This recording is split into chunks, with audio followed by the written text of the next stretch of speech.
morning, everyone. Thank you very much for the opportunity to present with you this morning. I'm accompanied by my colleague, Dr. Karen Duché from the Institute of Tropical Medicine in Antwerp. And I'm here this morning just to tell you a little bit more about the Center of Excellence for Pharmacovigilance in Southern Africa that is being established at the University of the Western Cape in Cape Town, South Africa. Just a bit of background to this initiative. So some of you've heard already a little bit about the Team Europe initiative MAV+, which is an initiative to really facilitate safe, effective medicines, vaccines, and medical products in Africa. And this initiative was set up by the Team Europe and Team South Africa, really in response to some of the issues that we're all aware of that happened, particularly in response to COVID, where Africa really didn't have vaccines and wasn't producing vaccines for itself. And so this this initiative ITM were invited to submit a proposal in response to funding available through this initiative, and they partnered with South Africa, with us in this initiative. So the proposal is really based on two particular aspects. It's really based on the prior collaboration that the School of Public Health, where I work, has with the Institute of Tropical Medicine in Antwerp. From 2013 onwards, we've worked together, particularly focusing on the area of pharmaceuticals and public health. And my partner in ITM, Dr. Raffaella Ravinetto, is our chief sort of link with ITM. And it's also based on an EDCDP-funded project called SPARKS that we ran from 2020 to 2023, which involved 4 Southern African countries and looked at strengthening pharmacovigilance and regulatory capacities. So that was in Namibia, Eswatini, Zimbabwe, and South Africa. And that was really the basis for putting together this proposal, which has now been funded. So really based on our SPARKS project across the 4 countries, these are some of the findings that really led us to put together the proposal. We learned, working with our 4 partners, that there were limited opportunities for people working in pharmacovigilance to meet together, to actually do research and compile bulletins and other ways of communicating.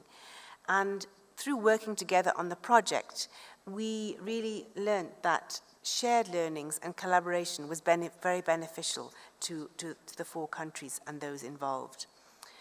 What we concluded as a team was that in order to strengthen pharmacovigilance and regulatory capacity across Southern Africa, it really did need a multi-faceted approach, which involves establishing a robust systems, addressing infrastructure and training sort of gaps, and as well as integrating pharmacovigilance into health programs, and also opportunities to learn together would be very beneficial.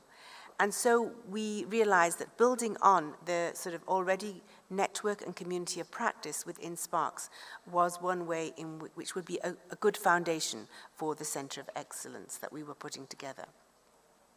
But just to, maybe just a few words about what pharmacovigilance is. It is rather technical term, rather a long term, but it really is activities relating to the detection, assessment, understanding, and prevention of any sort of adverse effects, any sort of possible drug, vaccine, or related problems that may occur. So if you think of it in 2 parts, pharma and vigilance, it's being vigilant around what pharmaceuticals are doing to people.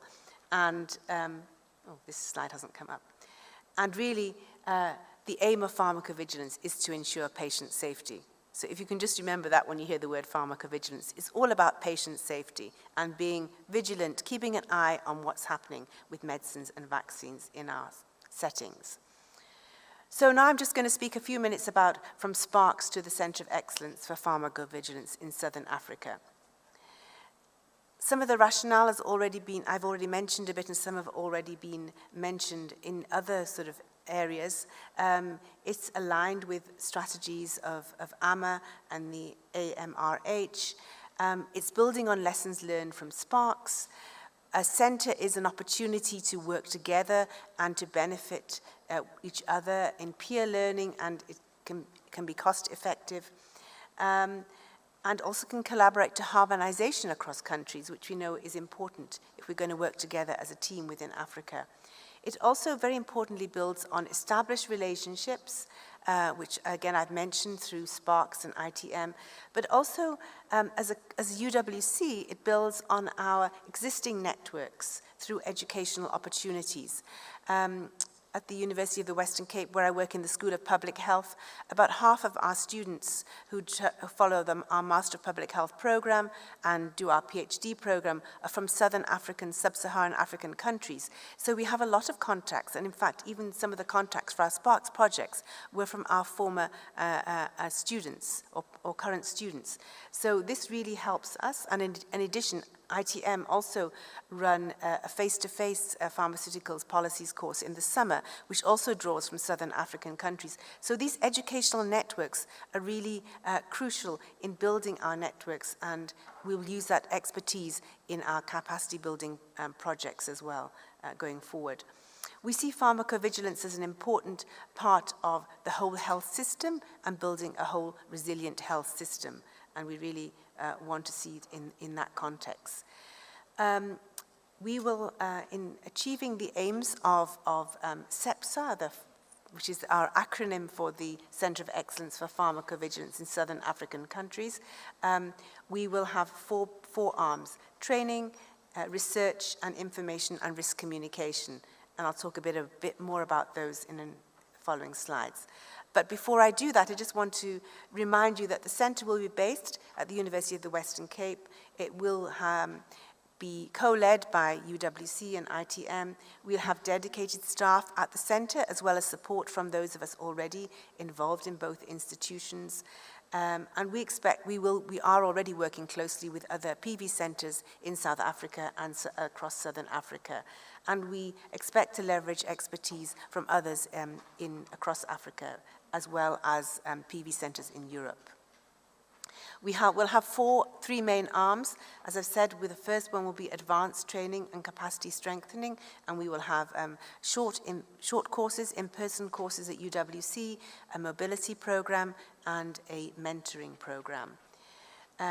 We will support operational research in terms of particularly supporting pharmacovigilance centres to utilize the data they have and be able to build further skills in their centres.